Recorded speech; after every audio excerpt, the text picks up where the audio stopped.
की जय।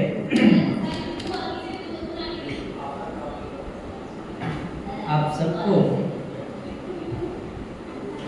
दीपावली की हार्दिक शुभकामनाएं।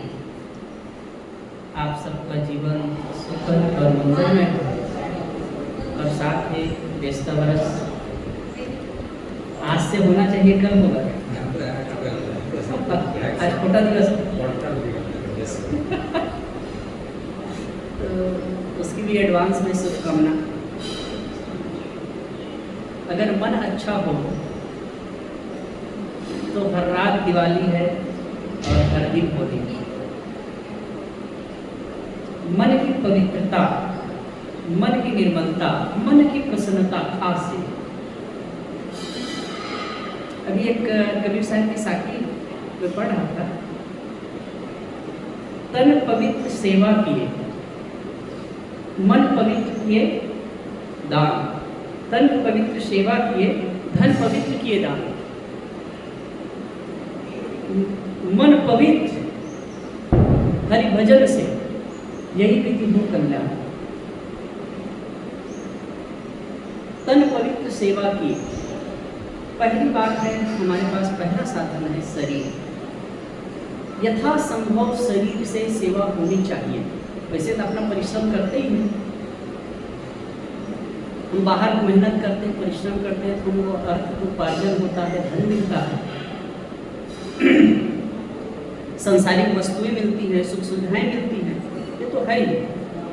लेकिन जब आप कभी निष्काम भाव से कुछ करते हो, वो सेवा। कहीं आप जाते हैं, जैसे सार्वजनिक, मैं कहा करता हूँ, सार्वजनिक जगह में जाते हैं, कोई लोग हैं और वहाँ सेवा की आवश्यकता है, वहाँ आप कर सकते। भगवान कृष्ण को भगवान मान करके पूछते हैं, उनके जीवन में खास बात है सेवा। कहा जाता है जब युधिष्ठिर के राष्ट्रीय यज्ञ में जब गए, उस समय सब लोगों में काम का बंटवारा हो गया, तो भगवान कृष्ण ने कहा कि भाई मैं क्या करूं? तो युधिष्ठिर ने कहा कि केशव, आपको हम क्या कहें, आपको जो उचित लगता है वो करिए। तो कहा जाता है कि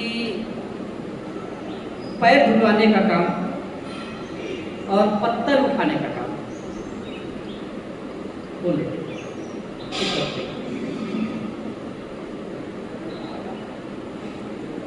दूसरी बात, एक मैं वक्ता के प्रवचन सुन रहा था, बहुत बढ़िया बात बताया। जैसे कि श्री कृष्ण के पास में सहायता मांगने के लिए अर्जुन भी गए, पांडवों की तरफ से अर्जुन गए और कौरवों की तरफ से दुर्योधन गए। जब युद्ध की तैयारी हो गई, युद्ध होना है, तो लोग गए। तो दुर्योधन ने तो कहे कि हमको नारायणी सेना चाहिए, नारायणी सेना ले ली। और अर्जुन ने कहा कि केशव, मुझे नारायणी सेना नहीं चाहिए, आप मेरे साथ हो तो मैं संसार का कोई भी युद्ध जीत सकता हूँ।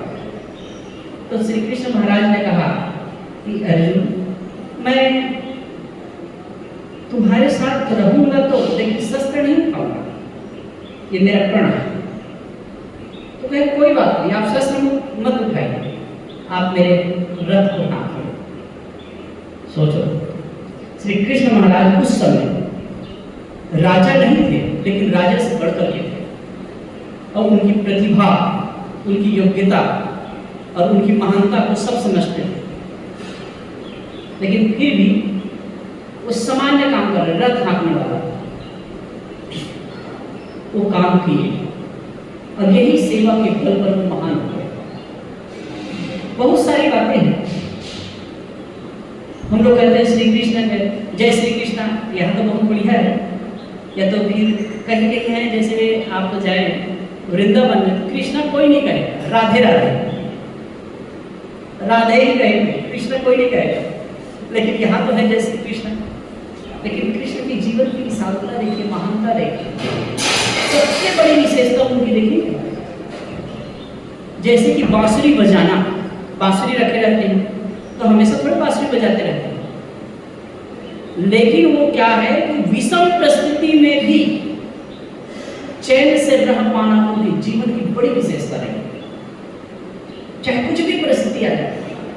इसीलिए गीता में समत्वम योग उच्चते कहा गया। चाहे आप कितना भी प्रयास करें, जीवन में प्रतिकूल परिस्थिति आती ही है, आएंगी ही, उसको रोका नहीं जा सकता। आप अपने शरीर को स्वस्थ रखने के लिए बढ़िया से बढ़िया करते हैं, आप अपने व्यवस्था करने के लिए, रहने के लिए और जीवन निर्वाह के लिए सब कुछ व्यवस्था करते हैं बढ़िया, लेकिन फिर भी विषम परिस्थिति आती है। तो श्री कृष्ण महाराज का जीवन का एक संदेश है कि विषम परिस्थिति में भी आप सहज रह सकें, और उसी को योग का समत्वम योग उच्चते, उनका प्रसिद्ध मंत्र है ये गीता का। योग संसिद्धि कुरु कर्माणि संगम कर्ता धनंजय, सिद्ध असिद्धो समभूता समत्वम योग उच्चते। अर्जुन को समझाते हुए कहते हैं गीता में कि हे अर्जुन, योग में स्थित होकर आसक्ति को त्याग करके कर्म कर। योगस्थ कुरु कर्माणि संगम कर्ता धनंजय, हे धनंजय, आसक्ति को त्याग करके योग में स्थित होकर के कर्म। सिद्ध असिद्धो समभूता, सिद्ध और असिद्धि में, प्राप्त और अप्राप्त में, सुख और दुख में समत्वम योग उच्चते, समता ही योग कहलाती है। समता की स्थिति कब हो? जैसे कि सेवा की बात कही जाती है, आदमी सेवा कौन कर सकता है? किसी प्रकार अहंकार ना हो। मैं बताऊं, पिछले साल 2 साल हो गया ग्वालियर गया, तो ग्वालियर की किला है, वहां पर एक रणछोड़ नहीं, बंदी छोड़ गुरुद्वारा है। वहां एक ज्ञानी जी मिले, अरबपति, और जूता को साफ करके, कोई भी आगंतुक आते थे ना तो जूता रखते थे, तो हम लोग जूता थोड़ा बाहर निकाल रहे थे, तो क्या महाराज जी घर जाते, और फिर वहां पर गए तो जूता को पोंछ करके साफ करके फिर रखे। तो मैं क्या, कितने घंटे की आपकी ड्यूटी रहती है? तो शायद 2 या 3 घंटे का है, और पूरी निष्ठा से कर रहे हैं। मैं कई जगह देखा हूँ, ये अपने को बिल्कुल एकदम निम्न, एकदम सरल चित्त करके करते हैं। ये करने का मतलब क्या है? ऐसे करते हैं तो हम विषम परिस्थिति में भी अपने आप को ढाल सके।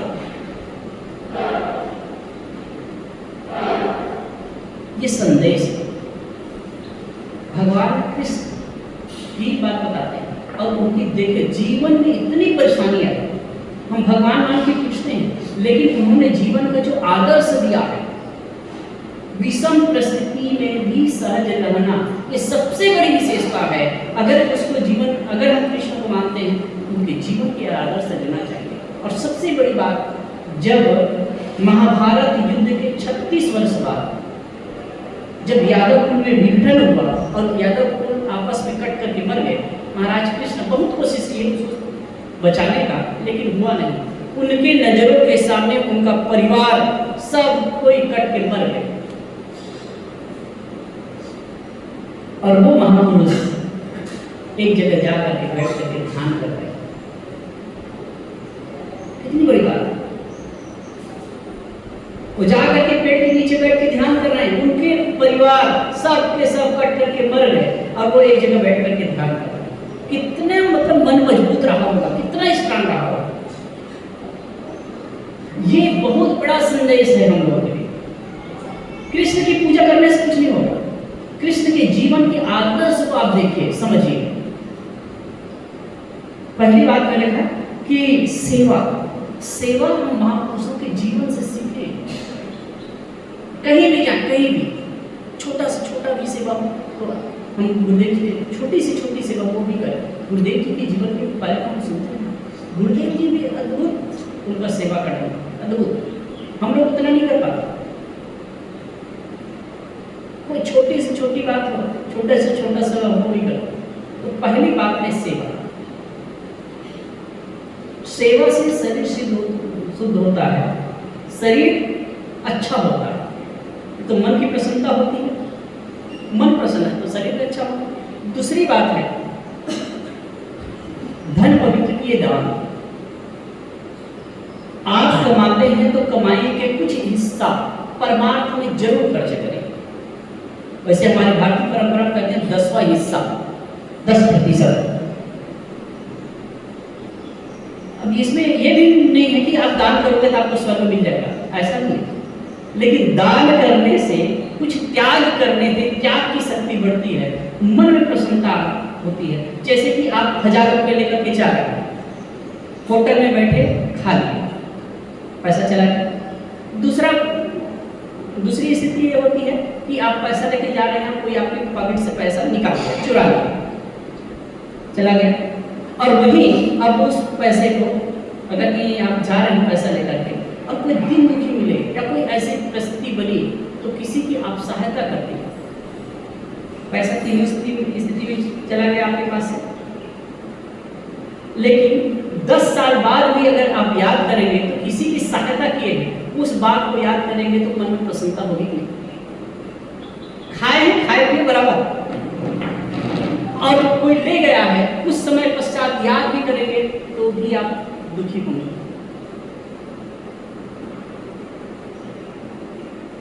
तो कुछ अंश जरूर परमार्थ में खर्च होना चाहिए। परमार्थ मतलब ये नहीं कि भाई बहुत ज़्यादा मंदिर में और ये में उसमें दो, ऐसा नहीं।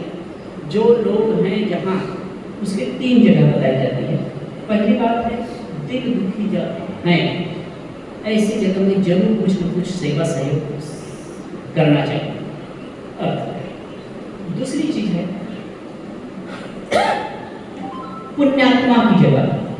पुण्यात्मा जो रहते हैं ऐसी जगह में सेवा करना चाहिए, जो समाज का काम करते हैं और ऐसी जगह में अपना सेवा करना चाहिए, देना चाहिए। तीसरी जगह है सार्वजनिक जगह, जैसे औषधालय बन रहा है, जैसे स्कूल बन रहा है और कुछ जो सार्वजनिक काम हो रहा है, ऐसी जगह में भी कुछ खर्च जरूर करना चाहिए। तो ये धन की पवित्रता दान से। और तीसरी बात है मन की पवित्रता ज्ञान से, भजन से। जब हम यथार्थ बोध, यथार्थ ज्ञान को समझते हैं तो हमारे मन का अंधकार छटता है। ये दीपावली का पर्व है, दीपक जलाते हैं और अंधकार दूर होता है। लेकिन हमारे मन में अज्ञानता का, अविद्या का अंधकार जो रहता है वो हमको जीने नहीं देता है।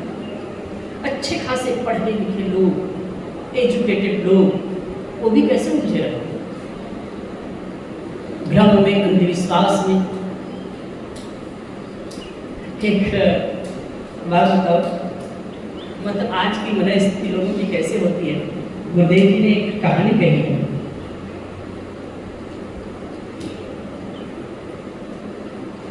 चार लोग बैठ करके गप मार रहे हैं, 4 लोग बैठ के गप मार रहे हैं, चर्चा कर रहे हैं। तो एक ने कहा कि हमारे घर में एक चना का झाड़ है, एक चना का झाड़ है, और जब पूर्वाई चलती है ना, पूर्व से हवा चलती है तो पश्चिम तरफ 10 मन चना गिर जाता है, 10 मन चना झड़ता। और जब पश्चिमी हवा चलती है तो पूरब की तरफ 10 मन झड़ता है। वाह क्या बात है। तो दूसरे ने कहा कि हमारे घर में एक मिर्चा का पेड़ है, कह तो रहे मिर्चा का पेड़ है, तो वो इतना बड़ा है, लंबा, तो कि 1 किलोमीटर की जो नदी है उसके पार्ट में मिर्चा रख देते हैं, उसी में गाड़ी, मोटर, टमटम जो भी है वो आती जाती है और वो टूटता नहीं। बहुत बढ़िया बात। तो तीसरा था, वो भी कोई कम नहीं था, वो कहते हैं कि हमारे घर में एक अलग से ऐसा रूम है, जब प्रलय हो जाता है और सब पूरा संसार में पानी पानी हो जाता है, तो उसमें सभी प्राणी का एक जोड़ा और वृक्ष वनस्पति के बीज वहां रख दिया जाता है। तो प्रलय को तो सब नष्ट हो जाते हैं, और उसमें से एक एक जोड़ा रखे हुए उससे पुनः सृष्टि हो जाती है। तो चौथा ने कहा कि हमारे पास एक ऐसा बांस है, लंबा बांस, जब पानी नहीं गिरता है ना तो उसे उठा करके बादल को कोचते हैं, तो वहां से खूब पानी गिरता है। बादल को कोच देते हैं, फिर वो सब फिर पानी गिरना शुरू हो जाता है।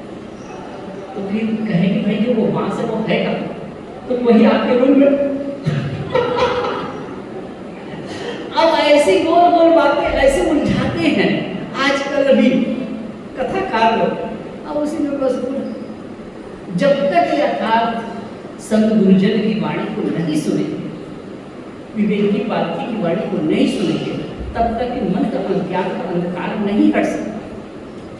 चाहे कितना पढ़े लिखे डॉक्टर हैं, प्रोफेसर हैं। एक डॉक्टर के पास गए थे, किस दिन से वो बात कर रहे थे, हम सुन करके आश्चर्य पड़ गए। क्या कहा जाए, संत गुरुजनों की वाणी से एक तो अपने आप का बोध होता है, और जीवन में हमारे जो भी सुख दुख होते हैं ना, उसके लिए कोई जिम्मेदार नहीं, कोई जिम्मेदार नहीं, आप हम स्वयं जिम्मेदार हैं। कोई ना तो देव रसैया है, ना तो भूत प्रेत है जो आपको सुख देता है। आपके कर्म ही आपके लिए सुख देने वाले हैं। और आपका प्राप्तव्य, आपका गंतव्य, आपका मंतव्य और कोई दूसरा नहीं, आपका जो अस्तित्व है, सत्ता है, वह है। और जब इस चीज को गहराई से आप समझने लगेंगे ना, तो बाहर के जो अज्ञान के अंधकार हैं वो ऐसे ही छट जाएंगे, और नहीं तो जो ऐसे गोल गोल बातों में उलझते रहिए जीवन। तो हम सबको चाहिए कि हम सत्य को समझे जाने। मैंने 3 बातें कही, तन की पवित्रता सेवा से है, धन की पवित्रता दान से है, और मन की पवित्रता यथार्थ बोध और ज्ञान से है। जब हमारे जीवन में यथार्थ बोध, यथार्थ ज्ञान होगा, तो हमारे अज्ञान अंधकार दूर होंगे।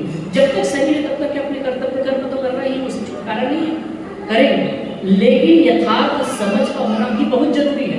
यदि यथार्थ समझ न हो, यथार्थ बोध और ज्ञान न हो, तो आदमी ऐसे भटकता है, ऐसे उलझता है, सब कुछ रहने के बाद में भी अत्यंत असंतुष्ट बना रहता है। तो हम सबको चाहिए कि इन 3 बातों पर ध्यान दें। जैसे आज विराजमान है, आपसे निवेदन है कि आप सुंदर विचारों से